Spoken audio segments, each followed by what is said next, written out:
आज ये करनाल विधानसभा के जो रहने वाले कार्यकर्ता हैं, चाहे वो बूथ पर रहते हैं, चाहे मंडल में है, चाहे शक्ति केंद्र में है, जिला और प्रदेश के भी कार्यकर्ता जो करनाल विधानसभा में रहते हैं, उन सब सूचीबद्ध कार्यकर्ताओं की ये बैठक है। नैब सैनी जी को यहाँ से टिकट मिली है जी, प्रत्याशी घोषित होने के बाद हमारे माननीय मुख्यमंत्री नायब सैनी जी पहली बार कार्यकर्ताओं से रूबरू होने के लिए आ रहे हैं। उनका स्वागत। और हमारे माननीय मनोहर लाल जी लोकसभा प्रत्याशी के रूप में कार्यकर्ता इतनी बड़ी एक विधानसभा की कार्यकर्ता बैठक में, हालांकि चुनाव का शंखनाद तो घरोंडा के अंदर पूरी लोकसभा की एक स्वागत कार्यक्रम में हो चुका है, तो आज ये कार्यकर्ताओं की हमने 9 की 9 विधानसभा की बैठकें रखी है। अगले 2 दिन के अंदर 31 तक सारी 9 बैठकें पूरी हो जाएंगी। ईडी का रिमांड खत्म होने के बाद आज पेश किया गया और उन्होंने कहा कि ये पॉलिटिकल वजह से सारा कुछ हो रहा है। देखिए, मैं कई बार कहता हूँ केजरीवाल जी मुख्यमंत्री भी हैं, दिल्ली के बड़े नेता भी हैं, और मैं अपना कद एक्चुअल में नहीं मानता कि उनके बोलूं, लेकिन मैं एक साधारण व्यक्ति होने के नाते, एक आम कार्यकर्ता, आम नागरिक होने के नाते कहता हूँ कुछ तो शर्म आ जाओ, झूठ बोलने में कुछ तो शर्म आ जाओ। लेकिन मुझे लगता है इनको शर्म आती नहीं है। ईडी से आप भागते थे, ईडी को आप फेस नहीं करते थे।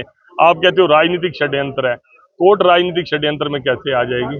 कोर्ट आपको रिमांड दिए जा रही है, तो इसका मतलब कहीं ना कहीं डॉक्यूमेंट्स के अंदर आपने धोखाधड़ी और इस तरह के लोगों को फेवर देकर बदले में कुछ ना कुछ ले रखा है ना। इसलिए कोर्ट कह रही है कि आपको जांच करवानी चाहिए, आपका रिमांड होना चाहिए। युक्ति का सह प्रभारी बनाया गया आपको। मैं धन्यवाद करता हूं अपने केंद्रीय नेतृत्व का कि मेरे जैसे साधारण कार्यकर्ता को इतना बड़ा दायित्व उन्होंने समझा और मुझे दिया। मैं उनका शुक्र। सेकंड फेज में आपकी ड्यूटी लगी है? नहीं, मुझे अभी तक कुछ पता नहीं। अभी मैं प्रदेश अध्यक्ष जी का वहां से फोन आया हुआ था, भूपेंद्र जी, वो फिर बैठक में बैठे, मेरी बात नहीं, पहले मैं मीटिंग में बैठा था। तो जिस फेज में भी लगाएंगे वो तो पार्टी की मर्जी है, कहीं भी लगाएंगे। अभय चौटाला कह रहे हैं कि नवीन जिंदल कुरुक्षेत्र से बीजेपी के कैंडिडेट है, लेकिन प्रधानमंत्री जी ने उनको कोले घोटाले में एक बड़ा।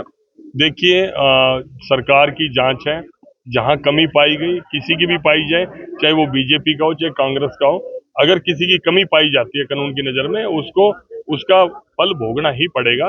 लेकिन वो जांच है। लेकिन एक कार्यकर्ता के नाते हम एक कोई अधिकार तो किसी का नहीं छीन सकते ना। नवीन जिंदल जी कांग्रेस के लीडर रहे, उनका अधिकार है चुनाव में आना, चुनाव लड़ना, पार्टी विचारधारा अपनी मर्जी से चुनना। उस अधिकार से उनको कौन वंचित कर देगा? नवीन जी का वो एक पक्ष आपने कहा कि उसमें आरोपी होंगे या नहीं होंगे, मुझे नहीं पता। उनकी कंपनी बहुत ज्यादा कोर्ट में विचाराधीन है, केस की तो मुझे कोई नॉलेज है नहीं। लेकिन मैं उनको एक अच्छे इंसान के रूप में, एक सामाजिक कार्यकर्ता के रूप में मैंने उनको देखा है। किस तरह से उन्होंने फ्री एम्बुलेंसेज चलाई, कितने बड़े बड़े पार्क बनाए हिसार के अंदर और कुरुक्षेत्र के अंदर। उन्होंने समाज हित के जितने काम किए, उनको कोई अनदेखा नहीं कर सकता। अब समाज लोगों के बीच में है, अगर लोग उनको अच्छा मानेंगे। असल में घबराहट है कांग्रेस को। कांग्रेस पहले कुरुक्षेत्र का मैदान छोड़ गई, फिर वो जातियों की बात करने लगी, उस आधार पे वो टिकटें देते हैं, वो करते हैं। अब उनको लग गया कि तुम्हारे से भी ऊपरला सिस्टम है, तुम्हारे से भी अच्छे लोग हैं दूसरे दलों में, वो सामने आए। 10 में से 6 तो कांग्रेस ही ले लिया आपने, लोकसभा टिकटें दी। देखिए, कांग्रेस या बीजेपी कोई जन्म से नहीं होती, विचारधारा से है।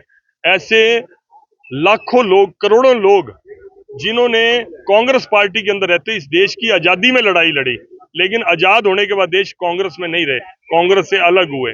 जब जनसंघ बना उसके साथ जुड़े, जब भारतीय जनता पार्टी उसके साथ जुड़े, और मोदी जी से प्रभावित होने के बाद मैं लोग दलगत राजनीति से ऊपर उठकर, यहाँ के नहीं दुनिया के भी कई देशों के लोग, वो भी भारतीय जनता पार्टी से प्रभावित हुए और मोदी जी से जुड़े। आज वो मोदी जी को मानते हैं, मोदी हमारा हिंदुस्तान है, इस तरह भाव से देखते हैं। ऐसे हजारों लोग जुड़े और आगे भी जुड़ेंगे, उनको रोक नहीं सकते। अजय चौटाला कह रहे हैं हमारा फिर से समझौता होने जा रहा है। किसके साथ?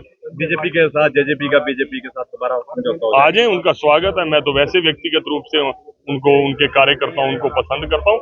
आए, वो समर्थन करें, मैं उनका स्वागत करता हूँ।